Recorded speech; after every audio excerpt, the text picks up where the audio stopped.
मेरा नाम अमर है और मेरी उम्र 25 साल है। दिखने में मैं काफ़ी स्मार्ट हूँ। लड़कियाँ तो मुझ पर जान छिड़कती हैं।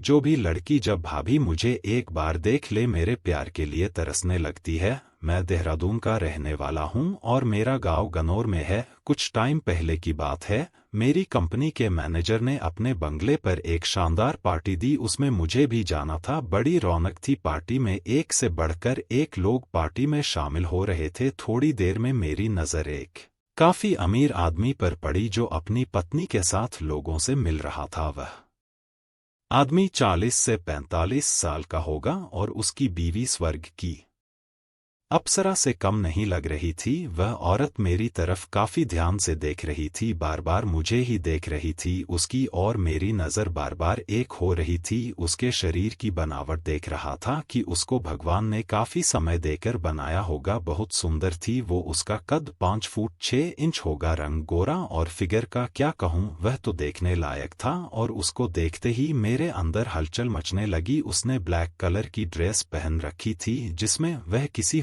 परी से कम नहीं लग रही थी। मेरी नज़र उससे हट नहीं रही थी। लगातार मैं उसी की ओर देखता जा रहा था और भी वो भी मुझे देख रही थी। मेरा पार्टी में कहीं ध्यान नहीं लग रहा था, बस नज़र बार बार उसी के ऊपर जा रही थी। मुझे इस तरह देखकर वह औरत मन ही मन मुस्कुराने लगी। मैं देख रहा था कि सब लोग इधर उधर की बातें कर रहे थे और उस औरत की नज़र अब भी मेरी ही तरफ थी। यह देखकर मेरा दिल हिचकोले खाने लगा। फिर उस औरत ने अपने पति से कुछ कहा और कुर्सी पर बैठ गई और एक जूस का गिलास लेने लगी। मैंने भी एक जूस का गिलास लिया और पीने लगा। मैं जहां पर भी खड़ा था वहां पर वेटर आ रहा था। मैंने उसको देखा नहीं और उसके साथ ने गिलास टकरा गया और सारा जूस मेरी शर्ट पर गिर गया। वेटर तो सॉरी बोलकर चला गया, पर मेरी शर्ट खराब होने के कारण मैं बाथरूम में जाकर अपने कपड़े साफ करने लगा। थोड़ी देर में मैंने देखा कि वह औरत बाथरूम की तरफ आ रही थी। बाथरूम में मेरे अलावा और कोई नहीं था। वह मेरी तरफ आई और मुझे देखकर मुस्कुरा कर बोली, शर्ट खराब हो गई? मैंने कहा हाँ।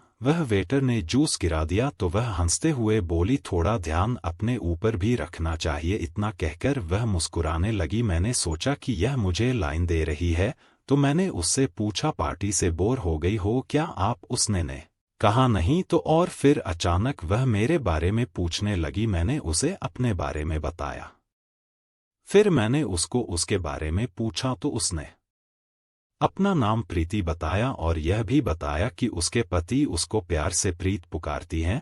मैंने कहा क्या मैं भी आपको प्रीत बुला सकता हूँ? वह खुश हो गई और बोली, जरूर मुझे प्रीत ही बुलाओ। मैं अपनी शर्ट पर पानी लगा रहा था, उसको साफ कर रहा था। उसने कहा शर्ट उतार कर साफ कर लो, यहाँ पर कोई देखने वाला नहीं है। फिर मैं अपनी शर्ट को उतार कर साफ करने लगा। इसी दौरान हम बात करते रहे और वह मुझे काफी खुल गई थी। शर्ट भीगने के कारण मैं पहन नहीं सकता था तो उसने कहा सुखा लो। मैंने कहा कहाँ पर सुखा लूं? उसने मुझे छत की ओर इशारा किया। मैंने कहा यह आइडिया अच्छा है। मैंने कहा आप भी चलो मेरे साथ। उसने कहा मेरे पति ढूंढते होंगे इसलिए अभी नहीं आ सकती, अगर हो सका तो मैं थोड़ी देर में जरूर आऊंगी। मैं छत पर चला गया, वहां कोई नहीं था, बिल्कुल अंधेरा। 6 से 7 मिनट के बाद मुझे किसी के आने की आवाज़ सुनाई दी। मैंने प्रीत को आते हुए देखा, वह मेरी तरफ आ रही थी। बोली शर्ट सूखा नहीं? मैंने कहा सूख रहा है।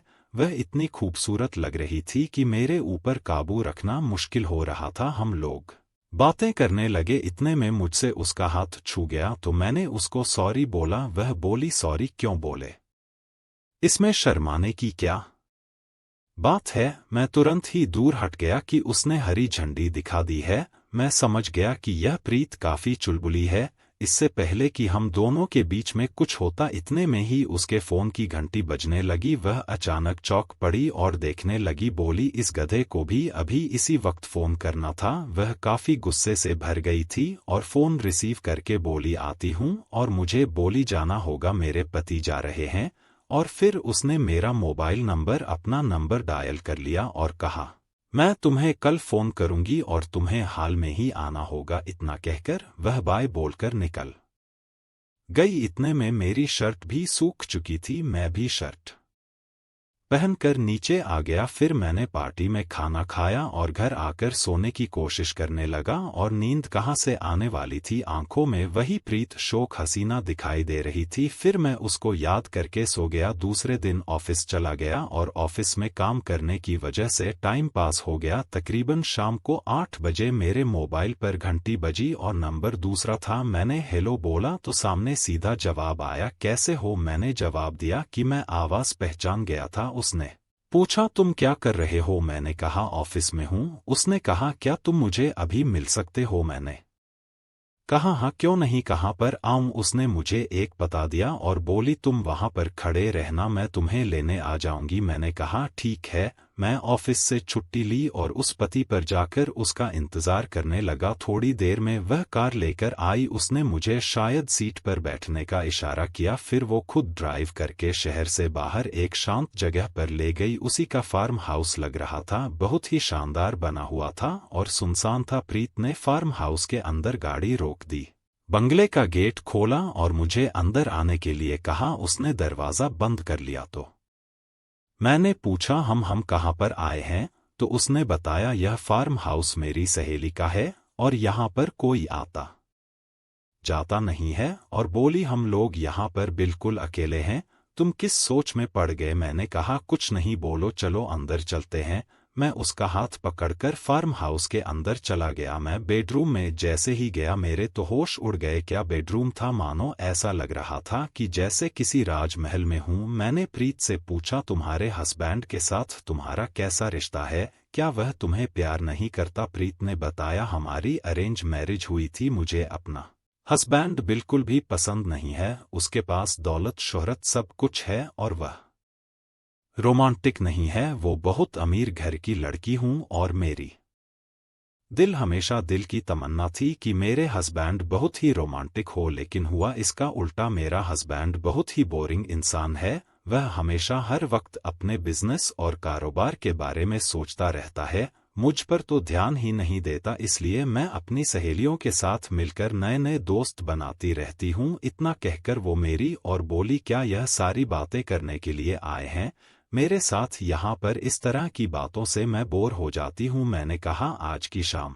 तुम्हारे नाम तुम जैसा चाहोगी तुम वैसा ही होगा, मैं तुम्हारे बिल्कुल भी बोर नहीं होने दूंगा। वह बोली आज हम दोनों इसी फार्म हाउस पर रुकेंगे, तुम्हें कोई प्रॉब्लम तो नहीं होगी। मैंने कहा नहीं मुझे तो कोई प्रॉब्लम नहीं है, लेकिन तुम्हारा हस्बैंड अगर उसे पता चल गया तो उसको क्या बोलोगी। उसने कहा तुम्हें मेरे हस्बैंड के डरने की कोई जरूरत नहीं है। वह 1 हफ्ते के लिए बाहर कनाडा गया है और इसे 1 हफ्ते में हम अपनी जिंदगी अपनी मर्जी से जीना चाहती हूँ। क्या मैं तुम्हें पसंद आई। मैंने कहा तुम सच में एक अप्सरा की तरह हो। पार्टी में मैंने तुम्हें पहली बार देखा था, तभी अपने होश खो बैठा था। वो बोली तो फिर देर किस बात की है, हम दोनों ने मिलकर एक यादगार बना दिया था। खूब पार्टी की। सुबह के 5 बज गए, हम सो गए। जब मेरी आंख खुली तो सुबह के 10 बज चुके थे। मैंने पूछा घर नहीं जाना क्या। उसने कहा आज घर जाने का मूड नहीं है। उसने कहा मेरी सहेलियां भी तुमसे मिलना चाहती है।